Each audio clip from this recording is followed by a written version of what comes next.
साहब जुलूस लेकर आए, किसने धरने दिए, गुजरांवाला किसने कवर किया? मैंने देखा है कुछ नौजवानों को, कुछ नौजवान रो रहे हैं और रो रो के कह रहे हैं हमारा भी जी चाहता है कि आका की नामूस की खातिर कट मरे। ये बाबा बोलता है तो दिल से बोलता है, दिल से बोलता है। इसी तरह अगर कोई बंदा कहे कि मैं मस्जिद का इमाम, मैंने पूछा था रिजवी साहब से तनख्वाह कितनी लेते, कहते 15,000। कहते जहां मैं मुलाजिम था औकाफ का, उन्होंने तो मुझे निकाल दिया, कहते तनख्वाह बंद कर देंगे, मैंने कहा कर दो, कहते निकाल देंगे, कहा मैं निकाल दो, उन्होंने निकाल दिया, कहते मैं पीछे नहीं हटा। अगर 2 टुकड़ों के पीछे बिक जाते आज बाबा रिजवी ना होता। कि जिन लोगों ने अपनी जान को हथेली पे रख के उन्होंने वक्त के फिरौनों के खिलाफ, खत्म नबूवत के बागियों के खिलाफ जिन्होंने कलमा हक को बुलंद किया, मैं उनको 2 हाथों से सलाम करता हूं। खत्म नबूवत का जितना बड़ा मसला ना, बोले तक नहीं।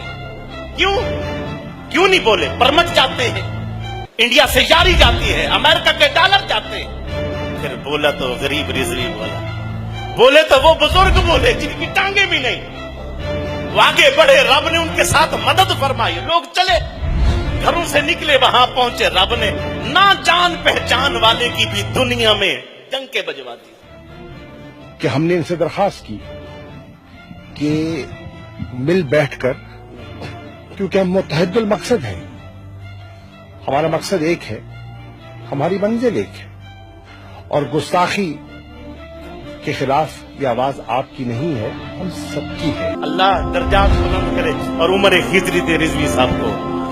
वो बाबे को अल्लाह ने ऐसी हिम्मत दी, ऐसा बंदा निकाला जो है हम अभी तैयार हो रहे होते हैं, वो पहले तैयार होकर निकल पड़ता है। अपने आप को बदल दो, हुजूर नाल प्यार करो।